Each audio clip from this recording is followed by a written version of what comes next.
नमस्कार. 11:30च्या बातमीपत्रात मी स्नेहा आघरकर आपले स्वागत करते. सुरुवातीला एक नजर ठळक बातम्यांवर. तामिळनाडूतला सत्ता संघर्ष आणखी तीव्र, विलंब होत असल्याबद्दल शशिकला यांचा राज्यपालांवर आरोप. उत्तर कोरियाची आज पुन्हा क्षेपणास्त्र चाचणी.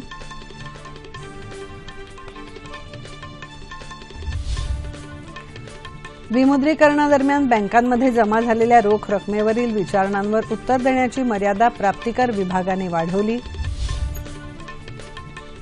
उत्तराखंडमध्ये विधानसभा निवडणुकीच्या प्रचाराला जोर, अनेक दिग्गजांच्या आज होणार सभा.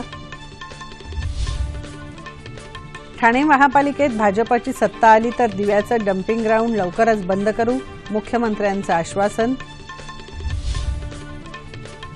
राज्यात यापुढे शिवसेना एकटीच वाटचाल करेल, शिवसेना पक्षप्रमुख उद्धव ठाकरे. भाजपचं सरकार हे संवेदनाशून्य सरकार असल्याचा काँग्रेसचे प्रदेशाध्यक्ष अशोक चव्हाण यांचा दावा. राष्ट्रवादी काँग्रेस पक्ष हा तत्वांचा पक्ष असल्याचं खासदार सुप्रिया सुळे यांचं निवेदन. आणि दृष्टीबाधितांच्या T20 विश्वचषक क्रिकेट स्पर्धेत बंगळुरू इथे आज भारत पाकिस्तान आमने-सामने. नमस्कार. बातम्या विस्ताराने. तामिळनाडूतला सत्ता स्थापनेचा राजकीय पेचप्रसंग आणखी तीव्र होत चालला आहे. मुख्यमंत्रीपदाची शपथ देण्यासाठी राज्यपाल चे विद्यासागर राव विलंब करत असल्याचं कारण सांगत मुख्यमंत्रीपदाच्या दावेदार आणि अण्णाद्रमुकच्या नेत्या शशिकला आज निषेध व्यक्त करणार आहेत. त्याचवेळी काळजीवाहू मुख्यमंत्री ओ पनीरसेल्वम यांच्या तंबूत आणखी काही आमदार तसंच 4 खासदार दाखल झाल्याने त्यांची बाजू मजबूत झाली आहे. पक्षामध्ये फूट पाडण्यासाठी राज्यपाल जाणीवपूर्वक विलंब करत आहेत असा आरोप शशिकला यांनी समर्थक आमदारांच्या बैठकीनंतर केला. यापूर्वी शशिकला यांनी राज्यपालांना पत्र लिहून समर्थक आमदारांसोबत भेट देण्याची विनंती केली. दरम्यान शालेय शिक्षण मंत्र्यांसह काही आमदार मुख्यमंत्र्यांना सामील झाले आहेत. तामिळनाडूच्या 235 संख्यांच्या विधानसभेत अण्णाद्रमुकचे 135 आमदार असून पनीरसेल्वम यांच्याकडे त्यांच्यासह 7 आमदार आहेत. उत्तर कोरियाने आज सकाळी क्षेपणास्त्र चाचणी घेतली. अमेरिकेत नव्याने स्थापन झालेल्या डोनाल्ड ट्रम्प प्रशासकाची प्रतिक्रिया आजमावण्यासाठी उत्तर कोरियाने ही क्षेपणास्त्र घेतली असल्याचं दक्षिण कोरियाच्या संरक्षण मंत्रालयाने म्हटलं आहे. उत्तर कोरियाच्या बंगयोन या हवाई तळावरून हे क्षेपणास्त्र डागण्यात आलं आणि पूर्वेला जपानच्या समुद्रात 500 किलोमीटर अंतरावर ते समुद्रात कोसळलं. हे आंतरखंडीय क्षेपणास्त्र असल्याचा दक्षिण कोरियाच्या लष्कराचा अंदाज आहे. गेल्या वर्षी ऑक्टोबरमध्येही उत्तर कोरियाने याच हवाई तळावरून 2दा क्षेपणास्त्र चाचणी घेतली होती. जम्मू काश्मीरमधल्या कुलगाम जिल्ह्यात आज सकाळी लष्कर आणि दहशतवाद्यांदरम्यान झालेल्या चकमकीत 4 दहशतवाद्यांना कंठस्नान घालण्यात आलं. त्याचवेळी लष्कराचे 2 जवानही शहीद झाले. स्थानिक पोलिसांनी दिलेल्या माहितीनुसार लष्कराने कुलगाममधल्या फ्रीझन या भागाला वेढा दिला. त्यानंतर झालेल्या चकमकीत 4 दहशतवादी ठार झाले तर 3 दहशतवादी गंभीररित्या जखमी झाले असून ते पळून जाण्यात यशस्वी ठरले. त्यांचा शोध सुरू आहे. मृत दहशतवाद्यांपासून मोठ्या प्रमाणावर शस्त्रसाठा जप्त करण्यात आला आहे.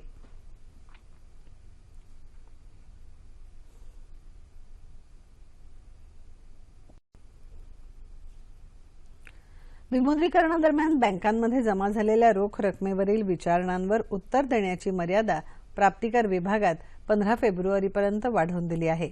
विमुद्रीकरणाच्या कालावधीत 31 डिसेंबरपर्यंत 5 लाख रुपये किंवा त्याहून अधिकची रोख रक्कम जमा होणाऱ्या संशयित व्यवहार झालेल्या 18 लाख खातेदारांना प्राप्तिकर विभागाने पहिल्या टप्प्यात SMS आणि ईमेल पाठवून विचारणा केली होती.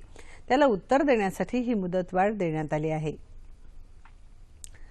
उत्तराखंडमध्ये विधानसभा निवडणुकीच्या प्रचाराला जोरदार सुरुवात झाली आहे. विविध पक्षांच्या नेत्यांच्या आज राज्यातल्या विविध ठिकाणी प्रचार सभा होणार आहेत. पंतप्रधान नरेंद्र मोदी श्रीनगर आणि पौथरागड इथल्या प्रचार सभेत तर भाजपा अध्यक्ष अमित शहा गंगोत्री, चंपावत आणि कोटद्वार इथल्या प्रचार सभेला संबोधित करणार आहेत. काँग्रेस उपाध्यक्ष राहुल गांधी यांची हरिद्वार इथे प्रचार सभा होणार आहे. पंतप्रधानांच्या सुरक्षेसाठी स्थानिक प्रशासनाने चोख बंदोबस्त केला आहे। उत्तराखंडमधील विधानसभेच्या सर्व 70 जागांसाठी 15 फेब्रुवारीला मतदान होणार आहे।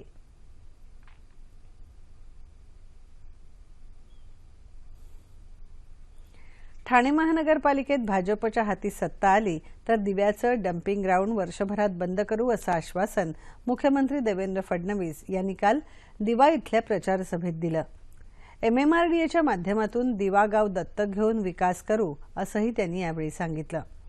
राज्यात महानगरपालिका आणि जिल्हा परिषद निवडणुकांचा प्रचार शिगेला पोचला असून प्रमुख नेत्यांनी प्रचार सभांचा धडाका लावला आहे। आरोप प्रत्यारोपांच्या फैरी झडू लागल्या आहेत। मुख्यमंत्री देवेंद्र फडणवीस यांनी ठाण्यात प्रचार सभा घेतली। नियोजनाअभावी बकाल झालेली शहरं सुधारणं याला भाजपचं प्राधान्य आहे असं मुख्यमंत्र्यांनी या प्रचार सभेत सांगितलं। ठाण्यात आजवर सत्ताधाऱ्यांनी कंत्राट आणि टेंडरमध्येच रस दाखवला असा थेट आरोप त्यांनी यावेळी केला। सांडपाणी आणि घनकचरा हे शाप न समजता त्यावर प्रक्रिया प्रकल्प उभारून या समस्या सोडवण्याचं काम सुरू केलं असल्याचं मुख्यमंत्र्यांनी सांगितलं। हातात सत्ता दिली तर येत्या 5 वर्षात ठाण्याचा कायापालट करू अशी ग्वाही त्यांनी यावेळी ठाणेकरांना दिली। भाजप सरकार शेतकऱ्यांच्या पाठीशी खंबीरपणे उभं असून ग्रामीण अर्थव्यवस्था सक्षम करण्यासाठी राज्य सरकार प्रभावी कार्यक्रम राबवत आहे असं मुख्यमंत्री देवेंद्र फडणवीस यांनी उस्मानाबाद जिल्ह्यात उमरगा इथे झालेल्या प्रचार सभेत सांगितलं। बीड जिल्ह्यातल्या तेलगाव इथेही मुख्यमंत्र्यांनी प्रचार सभा घेतली। 2018 पर्यंत बीड जिल्ह्यातल्या प्रत्येकाला घर देण्याचं आश्वासन पूर्ण करण्यात येईल अशी ग्वाही त्यांनी यावेळी दिली। आघाडी सरकारने गेल्या 15 वर्षात जेवढी शौचालय बांधली तितकी शौचालय भाजप सरकारने अवघ्या 2 वर्षात बांधली असा दावा मुख्यमंत्र्यांनी यावेळी केला।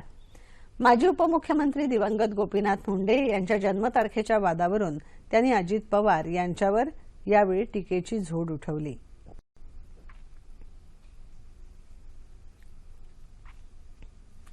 राज्यात यापुढे शिवसेना एकटीच वाटचाल करेल, सर्व निवडणुका एकटीच लढवून जिंकेलही असा विश्वास शिवसेना पक्षप्रमुख उद्धव ठाकरे यांनी काल व्यक्त केला। मुंबई महानगरपालिकेसाठी वडाळ्यात झालेल्या प्रचार सभेत ते बोलत होते। ठाकरे यांनी यावेळी मुख्यमंत्री आणि भाजपवर जोरदार टीका केली। महाराष्ट्राचे तुकडे पडू देणार नाही अशी शपथ घ्या असं आव्हान त्यांनी यावेळी भाजपला दिलं। मुंबई महानगरपालिका शाळांचा दर्जा कोणत्याही शाळांपेक्षा कमी नाही आणि पुढच्या 5 वर्षात तो आणखी उंचावणार, तसंच वडाळा विभागात झोपडपट्टीतल्या गोरगरिबांना घरं मिळवून देणार असं आश्वासन उद्धव ठाकरे यांनी यावेळी दिलं।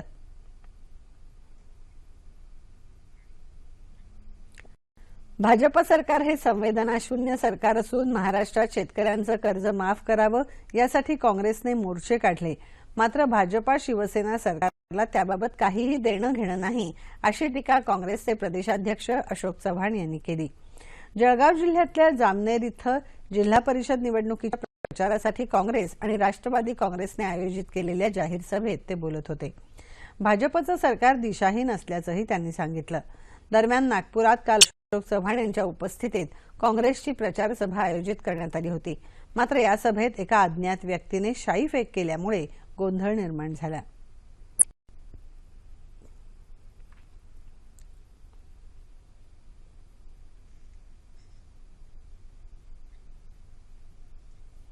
राष्ट्रवादी काँग्रेस पक्ष हा तत्वांचा पक्ष आहे असं खासदार सुप्रिया सुळे यांनी सांगितलं। उस्मानाबाद तालुक्यात पाडोळी इथे जिल्हा परिषद आणि पंचायत समितीच्या निवडणूक प्रचार सभेत त्या बोलत होत्या। शेतकऱ्याला उत्पन्नाच्या 50% जास्त दर देऊ, 7-12 कोरा करू, पिकांना हमी भाव देऊ असं म्हणणाऱ्या सरकारने यापैकी अद्याप काहीही केलेलं नाही अशा शब्दात सुप्रिया सुळे यांनी राज्य सरकारवर टीका केली।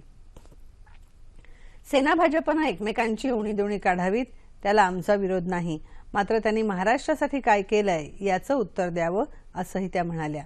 यावेळी आमदार राणा जगजित सिंग पाटील उपस्थित होते।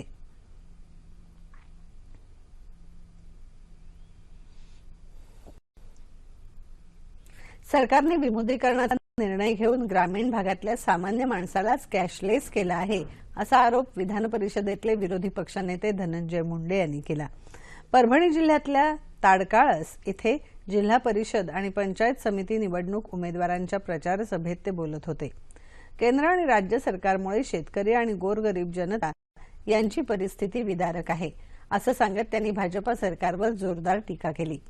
सत्ताधाऱ्यांना वेळीच आवर घालणं आवश्यक आहे, अन्यथा हे सरकार जगणं मुश्किल करेल असं मुंडे यांनी या प्रचार सभेत सांगितलं। महाराष्ट्र प्रदेश काँग्रेस समितीचे अध्यक्ष आणि माजी मुख्यमंत्री अशोक चव्हाण यांची काल नागपुरातल्या हसनबाग येथे प्रचार सभा झाली। नागपूर महानगरपालिकेच्या आगामी निवडणुकीसाठी पूर्व नागपुरातल्या काँग्रेस, लोकमंच आणि आरपीआय गवई गटातल्या उमेदवारांच्या प्रचारासाठी ही सभा आयोजित करण्यात आली होती। शिवसेना आणि भाजपमध्ये तू मैं सुरू आहे। जर तुम्ही सरकार चालवू शकत नाही तर खुर्ची सोडा आणि काँग्रेसला काम करू द्या असा टोला त्यांनी लगावला। या सभेला माजी खासदार विजय मुत्तेमवार, माजी मंत्री नदीम खान आणि निवडणुकीला उभे असलेले उमेदवार उपस्थित होते।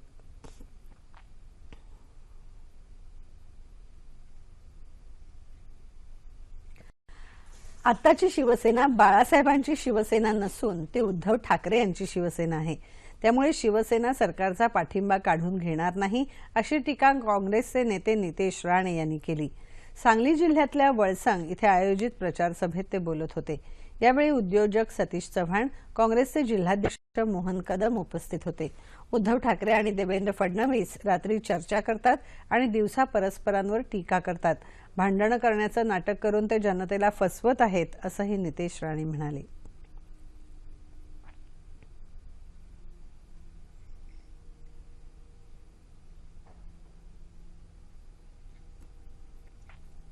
मुंबई महानगरपालिकेच्या निवडणुकीतले शिवसेनेचे उमेदवार आशिष चेंबूरकर, समाधान सरवणकर, विशाखा राऊत, हेमांगी वरळीकर यांच्या प्रचाराकरता काल शिवसेनेचे युवा सेना प्रमुख आदित्य ठाकरे यांची वरळी कोळीवाडा ते शिवडी दरम्यान रोड शो आयोजित करण्यात आला होता। यात शिवसेनेचे आमदार सदा सरवणकर, सुनील शिंदे सहभागी झाले होते। केंद्र सरकारच्या नोटाबंदीच्या निर्णयामुळे सामान्यांना झालेला त्रास, युवक बेरोजगारी, वाढलेली महागाई अशा मुद्द्यांवरून आदित्य ठाकरे यांनी भाजपला लक्ष्य केलं।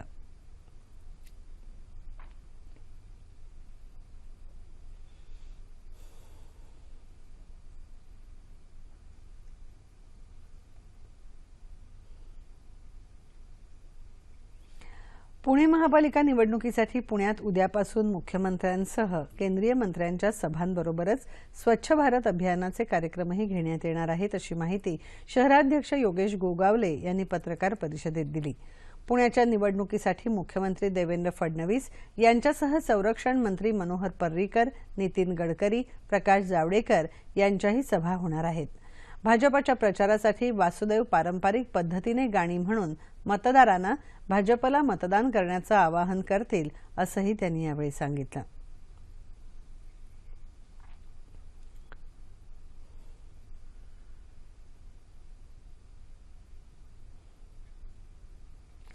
मुंबई पाठोपाठ शिवसेनेने पुण्यातही भाजपा विरोध हीच महापालिकेच्या निवडणुकीसाठीची रणनीती ठरवली आहे। पुण्यात काल शिवसेनेतर्फे एक प्रचार पुस्तिका प्रकाशित करण्यात आली। या पुस्तिकेत व्यंगचित्राच्या माध्यमातून पंतप्रधान नरेंद्र मोदी यांची खिल्ली उडवण्यात आली आहे। याबद्दल पुणे शिवसेना शहर प्रमुख विनायक निमहण यांनी माहिती दिली।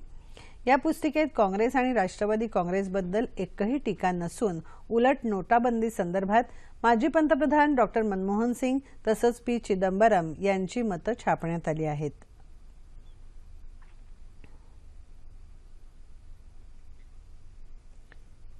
राष्ट्रीय हातमाग प्रदर्शनाचं उद्घाटन काल नागपुरात विभागीय आयुक्त अनूप कुमार यांच्या हस्ते झालं। यावेळी वस्त्रोद्योग संचालक संजय मीना, विणकर सेवा केंद्राचे सहाय्यक संचालक सुरेश खंडारे उपस्थित होते।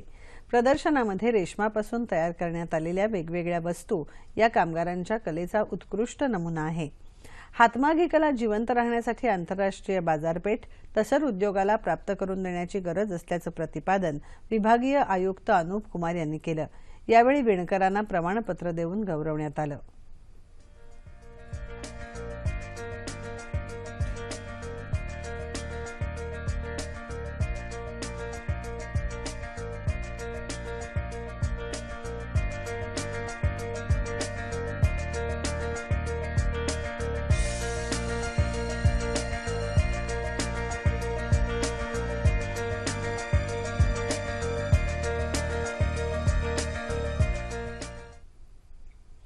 संस्कार भारतीतर्फे भरत मुनी जयंती निमित्ताने काल नाशिकमधल्या कवी कालिदास नाट्यगृहात श्रीकृष्णाच्या जीवनावर आधारित संभव आम्ही युगे युगे ही नृत्य नाटिका सादर करण्यात आली।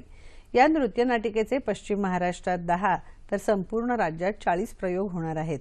देशभरातही या वर्षात 400 प्रयोग करण्यात येणार आहेत अशी माहिती संस्कार भारतीचे प्रदीप केतकर यांनी दिली।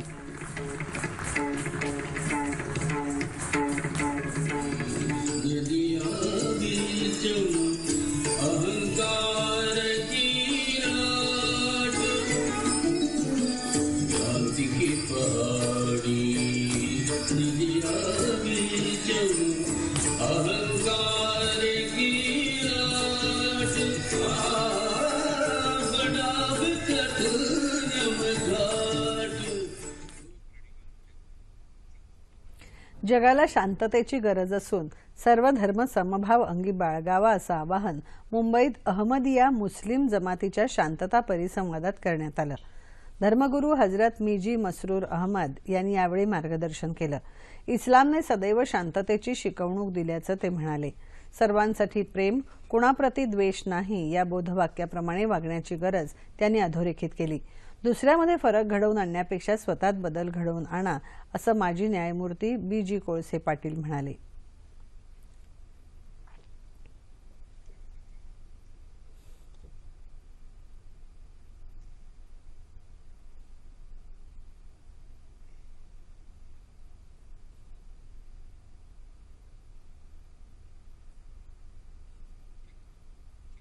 जळगाव इथे काल तिसऱ्या बहिणाबाई महोत्सवाला सुरुवात झाली।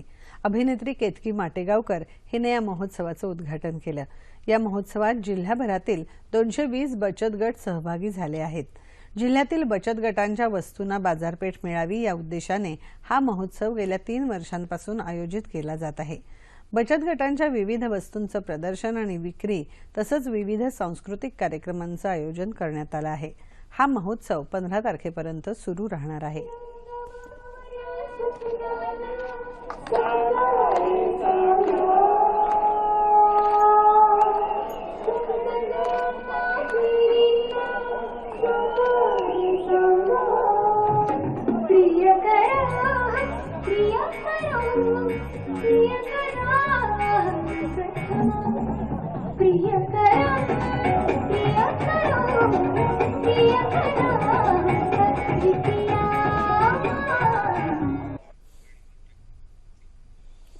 राजकीय पक्षाने राजकारणापलीकडे जाऊन छत्रपती शिवाजी महाराजांचं कार्य जाणून घेतलं पाहिजे।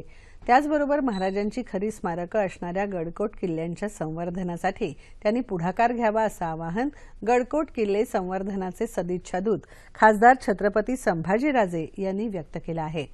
संभाजीराजे यांच्या पुढाकाराने कालपासून पहिल्या टप्प्यात राज्यातल्या 103 गडकोटांवर स्वच्छता मोहीम सुरू करण्यात आली आहे। या मोहिमेला कोल्हापूरच्या पन्हाळ गडापासून सुरुवात झाली।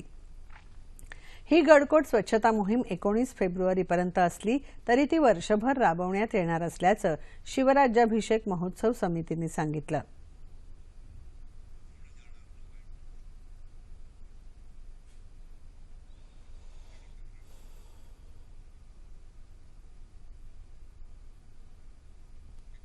दृष्टिबाधितांच्या T20 विश्वचषक क्रिकेट स्पर्धेला आज बंगळुरू इथल्या एम चेन्नास्वामी स्टेडियम इथे भारत आणि पारंपरिक प्रतिस्पर्धी पाकिस्तान यांच्या दरम्यान अंतिम सामना होणार आहे। या स्पर्धेत भारताचा केवळ एकदाच पराभव झाला असून तो पाकिस्ताननेच केला आहे। कालच्या उपांत्य फेरीच्या दुसऱ्या सामन्यात पाकिस्तानने इंग्लंडचा 147 धावांनी पराभव करत अंतिम फेरी गाठली।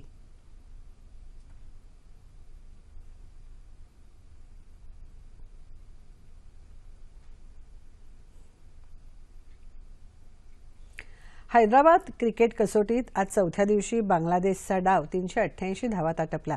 बांगलादेशाकडून मुशफिकर रहीमने सर्वाधिक 127 धावा केल्या तर त्याला शकीब अल हसन याने 82 तर मेहंदी हसन मिराज याने 51 धावा काढून चांगली साथ दिली।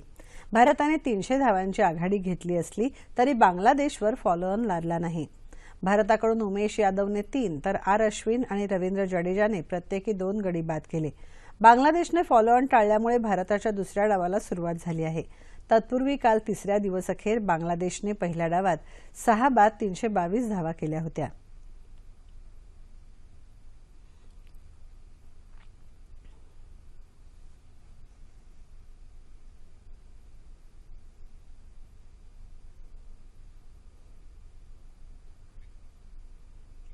हवामान. विदर्भाच्या काही भागात किमान तापमानात सरासरीच्या तुलनेत लक्षणीय वाढ झाली असून मध्य महाराष्ट्राच्या काही भागात किमान तापमानात सरासरीच्या तुलनेत किंचित वाढ झाली आहे. राज्यात सर्वात कमी तापमान नाशिक इथे 12.6 अंश सेल्सिअस इतकं नोंदवलं गेलं. येत्या 24 तासात संपूर्ण राज्यात हवामान कोरडं राहील असा अंदाज हवामान विभागाने वर्तवला आहे. ठळक बातम्या पुन्हा एकदा. तामिळनाडूतला सत्ता संघर्ष आणखी तीव्र. विलंब होत असल्याबद्दल शशिकला यांचा राज्यपालांवर आरोप. उत्तर कोरियाची आज पुन्हा क्षेपणास्त्र चाचणी.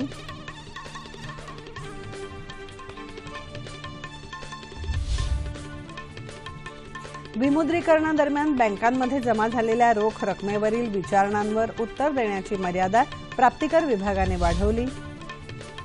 उत्तराखंडमध्ये विधानसभा निवडणुकीच्या प्रचाराला जोर.